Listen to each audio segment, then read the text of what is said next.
Blood pooled across the scorched earth of Madagascar, bearing testament to a queen whose name would become synonymous with terror and death. In the 19th century, one woman's iron grip would transform the island from a fractured collection of tribes to a united kingdom under the shadow of unimaginable cruelty. Her name was Ranavalona I, and she would rule with such merciless severity that historians would one day call her the cruelest queen in history. In a reign marked by brutal executions, forced labor, and a relentless purge of foreign influence, Ranavalona would oversee what can only be described as the Madagascar Massacre. At the dawn of the 19th century, the highlands of Madagascar were in turmoil. The Merina Kingdom, a powerful central highland people, sought to consolidate their rule over the fractured island. European colonial powers had their eyes set on the resource-rich coasts, threatening to destabilize the delicate power structure the Merina were building. It was into this world of suspicion, war, and opportunity that Ranavalona was born. As a young woman of noble but not royal birth, she saw a chance for unimaginable power when she married King Radama I, the modernizing sovereign who opened Madagascar to European alliances and missionaries. After his death in 1828, Ranavalona, through ruthless intrigue and the extermination of rival heirs, seized the throne for herself. Ranavalona declared her mission to preserve Madagascar's independence at all costs. European missionaries, she believed, were spreading dangerous ideas that could poison the unity and beliefs of her people. She expelled most of them, banned Christianity, and reinstated harsh traditional punishments and trials by ordeal, such as Tangina, where the accused swallowed poison to prove their innocence before the spirits. Hundreds, if not thousands, died from this revival alone. Ranavalona's message was simple. Madagascar would belong to no one but the Malagasy. She would see to that personally, no matter how much blood had to be spilled. The Queen's security policies grew increasingly paranoid. With spies crawling the palace, the slightest rumor of dissent could end in arrest, torture, or public execution. The nobility, once powerful in their own right, found themselves humiliated and stripped of lands if they dared question the Queen's will. Dissenters were dragged to execution grounds, impaled on stakes, or left to rot, as an example to others. Soldiers loyal to Ranavalona enforced her terror with unwavering dedication, making her both respected and feared across the kingdom. Yet Ranavalona's cruelty was not merely random violence. It was a carefully engineered system to break any spirit of resistance. When villages were suspected of disloyalty or of harboring European sympathies, they faced collective punishment. Entire communities were burned to the ground, their leaders executed in front of horrified survivors. In her view, only absolute terror could secure loyalty, and only absolute loyalty could preserve Madagascar's fragile sovereignty. This brutal logic would drive one of the bloodiest reigns of the 19th century, setting the stage for the event known as the Madagascar Massacre, a vast, systematic purge of those deemed enemies of the crown. The so-called massacre did not happen overnight but unfolded across many years, as Ranavalona's policies destroyed opposition, eliminated perceived traitors, and targeted Christian converts with unrelenting savagery. Foreigners called her rule barbaric, while her supporters saw her as a shield against colonial conquest. Regardless of the perspective, the scale of death and torment was undeniable. Over a third of Madagascar's population is believed to have perished under her reign from war, execution, forced labor, famine, and disease, a grim harvest for one woman's determination to defend her land. But how did a woman with no direct claim to royal blood rise to wield such terrible power? What forces shaped her rage, her iron-fisted nationalism, and her willingness to sacrifice so many to preserve the kingdom's independence? Was she a monster, or a tragic patriot crushed by history's brutal demands? These questions haunt the legacy of Ranavalona I, as do the bones of those who died beneath her sword. To understand how Ranavalona I emerged as the iron-fisted ruler of Madagascar, one must first grasp the swirling forces of the early 19th century that transformed the island into a crucible of violence and ambition. The Merina Kingdom, occupying the central highlands, had steadily risen to dominate surrounding territories through alliances, trade, and military conquest. Under King Andrianampoina Marina, and later his son Radama I, The Marina consolidated power in a region historically divided among countless warring tribes. With British support, Radama modernized his army and pursued a vision of a unified Madagascar, a strategy that threatened older local leaders who feared losing their authority. Europe, meanwhile, was carving up Africa, and Madagascar, with its prime position along Indian Ocean trade routes, was a prize too tempting to ignore. France in particular eyed the island with imperial hunger, eager to secure its harbors for naval and commercial advantage. British missionaries and traders, already embedded in Radama's Madagascar, competed for influence, introducing Christianity and European customs to the Marina court. It was into this tangled web of politics, faith, and power that Ranavalona stepped when her husband, Radama, died unexpectedly in 1828.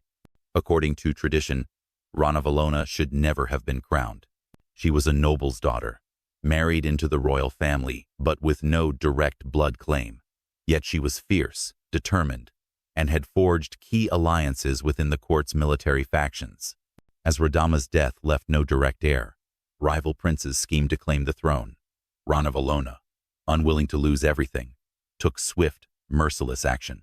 She ordered the execution of potential rivals, slaughtering any who might challenge her rise. Tradition be damned, she would rule. Her coronation shocked the missionaries and rattled the colonial powers. Ranavalona made no secret of her suspicion toward the foreigners who had wormed their way into the court under Radama's reforms.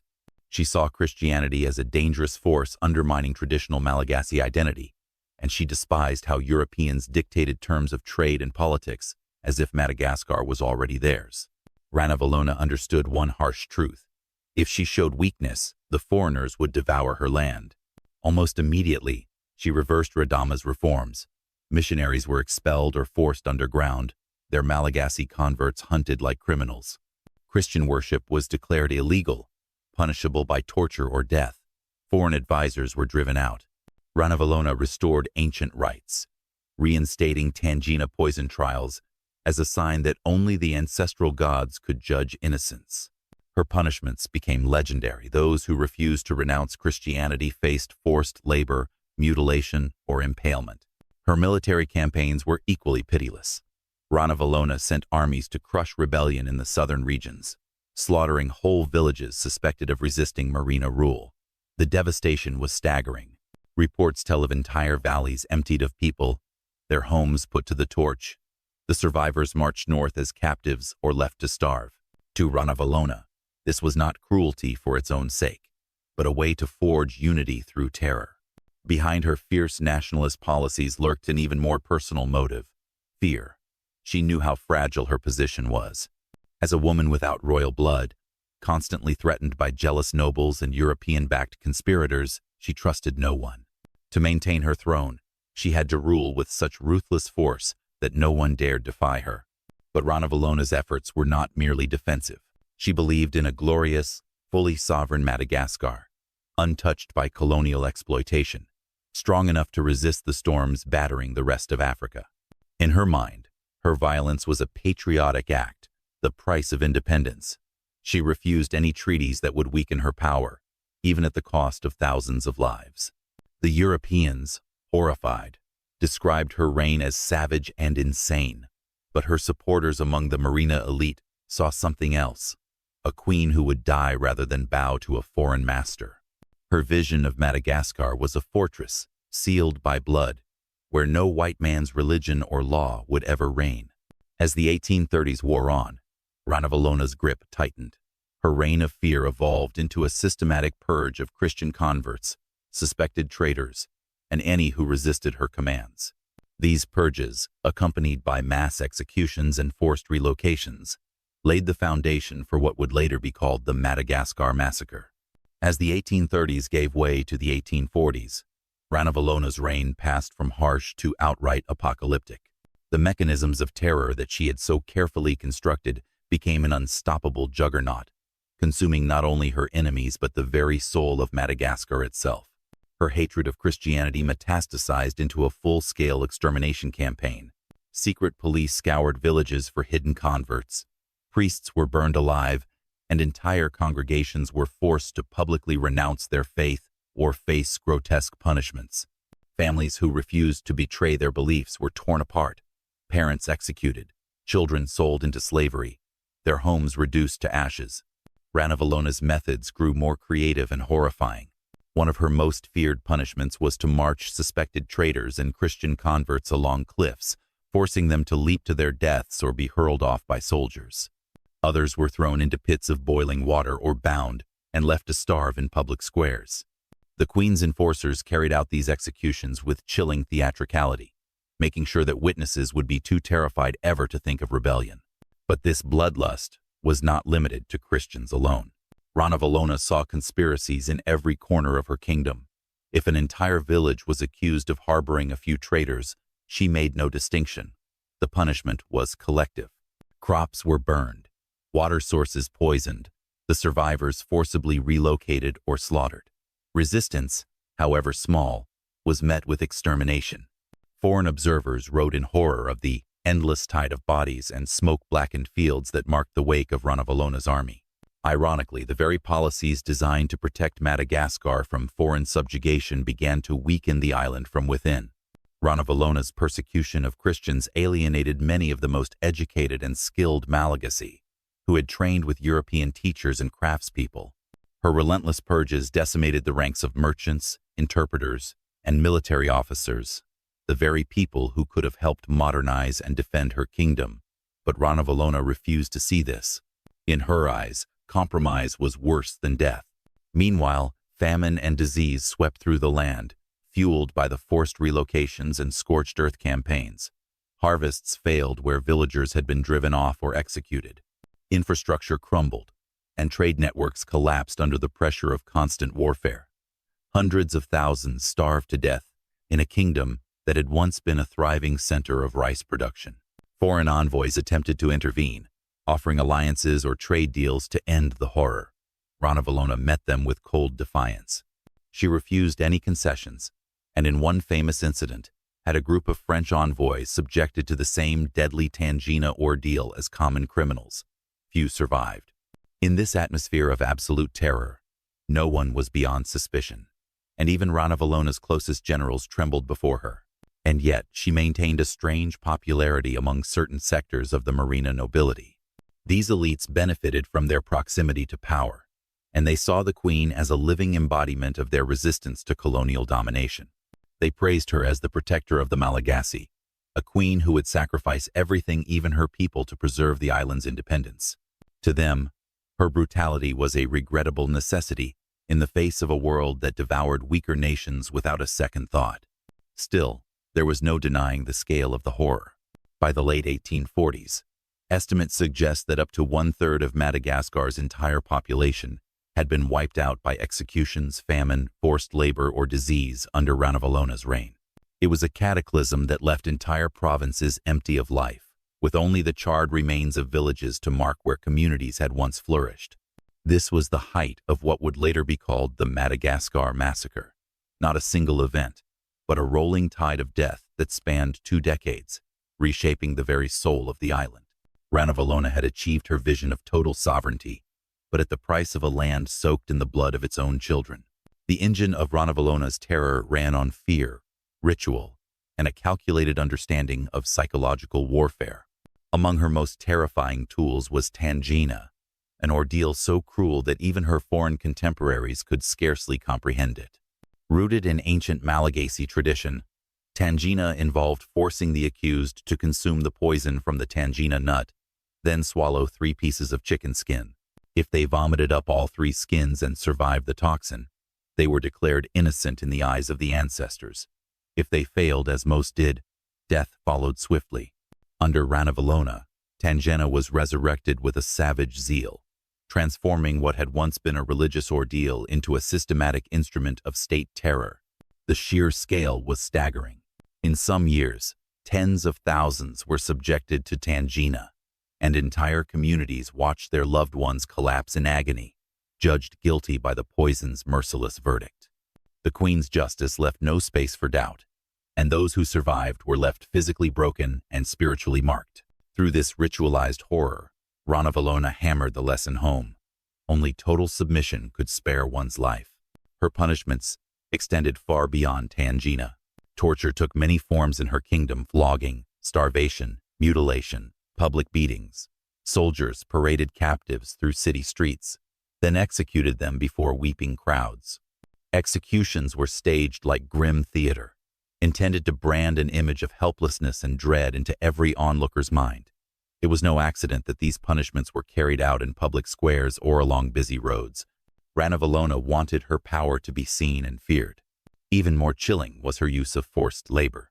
Massive public works, fortifications, palaces, roads were built on the backs of hundreds of thousands of conscripted Malagasy, often working under appalling conditions with no hope of rest. Families were torn apart as men, women, and children were rounded up, forced to march for days to distant labor camps where many would never return. Those who resisted were killed on the spot. Others were left to die of starvation and exhaustion. One of Ranavalona's most feared military innovations was her use of slave armies. Captives taken during her southern campaigns were forced into ranks to fight in further conquests or to patrol the highlands. These soldiers, bound by fear and stripped of all allegiance except to their captors, formed a core of her security apparatus. Through them, she extended her iron grip to even the most remote corners of the kingdom. These troops were known not for their loyalty but for their terror. They would execute entire communities on command, sometimes without a second thought, because they knew their own lives depended on absolute obedience. Foreign traders and envoys who visited her court described a kingdom on the edge of madness, where suspicion was everywhere and hope had all but evaporated. They saw mothers flinging themselves at the feet of guards, pleading for their children's lives, only to be turned away or beaten. They witnessed entire marketplaces emptied overnight, when rumors of rebellion sent villagers fleeing into the forests to escape the queen's wrath. Yet, despite the cruelty, Ranavalona's political instincts were astonishingly sharp. She maintained alliances among certain chiefs, ensured food supplies reached her loyal soldiers, and manipulated rivalries among the nobles to keep herself from being overthrown. Her terror was not mindless. It was a calculated, gruesome masterpiece of statecraft designed to keep her on the throne against impossible odds. Still, even her most loyal followers began to question her methods as the years wore on. The forced labor drained the land of able-bodied workers, leaving fields unplanted and villages empty. Famines became more frequent, and even the queen's own administrators sometimes struggled to find enough food for her armies. The Christian converts, meanwhile, went underground, practicing their faith in secret, fueling a resistance that no amount of terror could entirely stamp out. By the late 1850s, after decades of unrelenting bloodshed, a kind of exhausted silence settled across Madagascar. The massacres had burned through entire generations. Those who remained alive had learned to survive through absolute obedience or complete invisibility. But beneath this surface calm, the seeds of rebellion and foreign intervention continued to stir. Ranavalona had kept the Europeans at bay, but at a price so terrible it would leave Madagascar's future permanently scarred. As the 1860s approached, Ranavalona had ruled for more than 3 decades, a staggering reign of fear and iron determination. But even the most ruthless monarch cannot hold back the ravages of age. The queen, once a commanding and vigorous presence, grew frail and paranoid, haunted by visions of betrayal. She trusted few beyond a tight circle of nobles and generals, and even they lived in constant terror of her sudden, lethal whims. Rumors whispered through the palace of plots to poison her or smuggle messages to French and British agents waiting offshore. Yet, remarkably, no serious coup ever succeeded, so deep was the fear she had sown.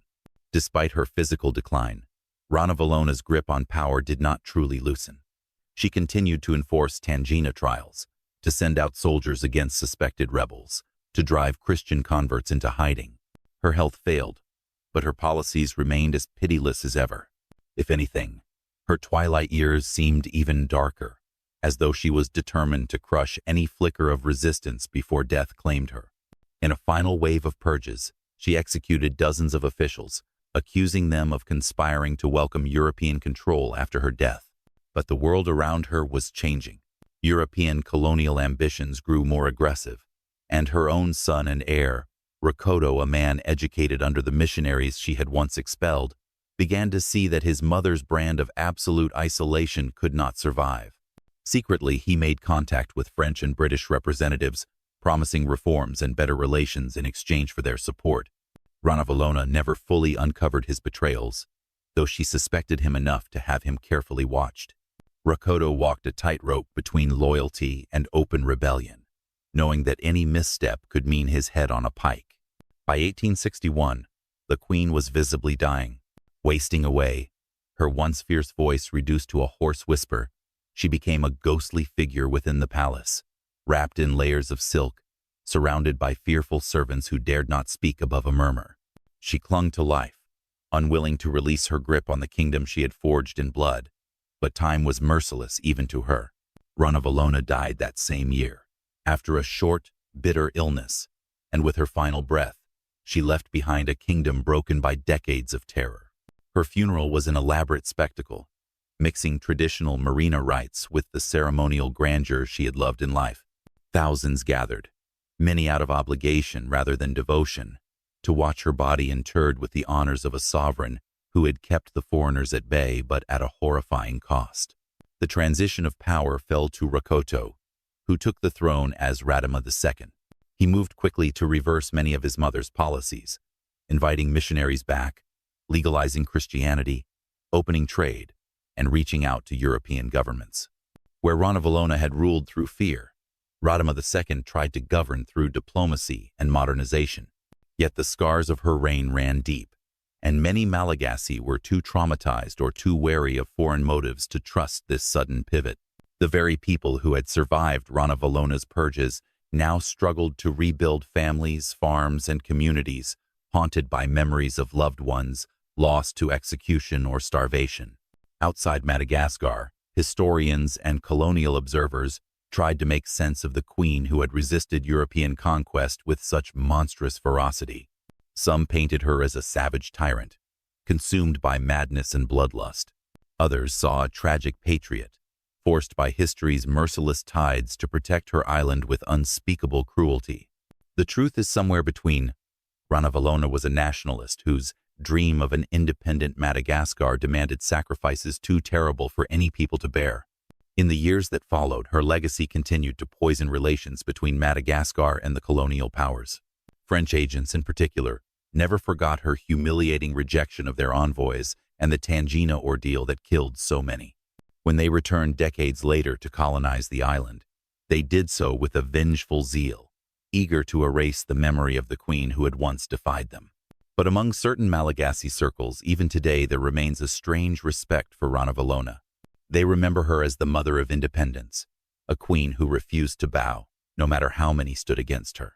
She was the shield of Madagascar. They say a shield that cost too many lives, but a shield nonetheless. Today, Ranavalona first remains a figure of haunting contradiction, a queen whose name echoes through the halls of history with both dread and a reluctant admiration. Modern historians grapple with her legacy, torn between acknowledging her steadfast defense of Madagascar's sovereignty and condemning the horrifying human cost of her reign. The term Madagascar massacre has become a catch-all for the decades of terror, famine, and purges that decimated an entire generation of Malagasy people under her iron rule. Yet even now, there is no simple consensus about what she truly represents. In some corners of Madagascar, elders pass down stories of Ranavalona not as a monster, but as a shield, a necessary evil who protected the kingdom from colonial exploitation at a time when the rest of Africa was falling under the European yoke. They remember her unshakable defiance, her unwillingness to cede a single scrap of sovereignty, and her raw, unstoppable will to keep foreigners out, no matter how bloody the price. For them, she is a tragic heroine, brutal but courageous, who did what no man could have done in her place. Others cannot forgive her. They see the villages reduced to ash, the countless dead from Tangina trials, the rivers clogged with corpses, and the tens of thousands forced into labor or driven from their homes. They see a queen who sacrificed her people rather than her own power, who used tradition and terror as weapons against her own subjects, leaving scars that would endure long after the French finally colonized Madagascar in 1896. International historians have debated her intentions for generations. Was she a power-mad tyrant, incapable of reason, obsessed with death?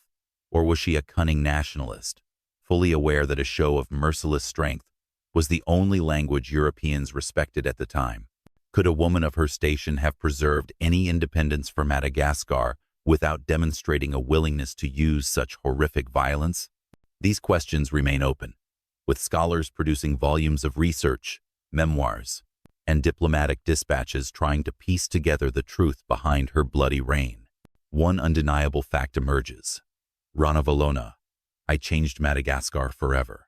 She shattered old clan alliances, built a more unified but traumatized kingdom, and forced European colonial powers to take her country's military potential seriously. At the same time, her terror left deep psychological wounds, hollowing out Madagascar's human resources and its sense of community for decades. The forced labor projects, the executions, the systematic persecution of Christians all became part of the national trauma, stories still told in Malagasy villages today, when elders warn the young about the danger of absolute power. Even Madagascar's eventual colonization was shaped by her reign. The French, humiliated and rejected by Ranavalona, returned with a special determination to crush any notion of native independence, using her legacy as a justification for their own imperial brutality. In their propaganda, they painted her as the very embodiment of savage despotism, a dark queen whose removal would save the Malagasy from themselves. Yet the paradox is inescapable. Without Ranavalona's fierce resistance, Madagascar might have fallen to colonial rule decades earlier, becoming another outpost in the European scramble for Africa. Her savagery delayed that conquest, preserving a generation of Malagasy culture and self-rule, however twisted by terror it might have been. In the 21st century, Ranavalona's name still provokes arguments, documentaries, and academic studies. Tour guides in Antananarivo, the capital she ruled with such terror, recount her atrocities in hushed, almost fearful tones. Memorials stand in villages where entire families were erased by her soldiers. But there are also statues, old oral poems, and even folk songs that celebrate her unbreakable resolve. A nation still cannot agree whether she was its mother or its executioner. And so the shadow of Ranavalona endures. The Madagascar Massacre, as we remember it today, was not a single event but a rolling storm of cruelty that spanned decades. It was one woman's monstrous yet undeniable crusade to defend her land at all costs. Whether that cost was worth paying remains a bitter question, unanswered after more than 150 years. As we close this story, perhaps the most haunting question to leave with you is this. If you stood in Ranavalona's place, watching the hungry colonial powers gather around your kingdom, would you have chosen differently? Or would you too have unleashed a rain of blood to save your people from a fate you believed even worse? Let me know what you think about the queen whose terror shook an island and whose memory still refuses to die. Was Ranavalona a demon or a patriot or both? Share your thoughts and help keep history alive.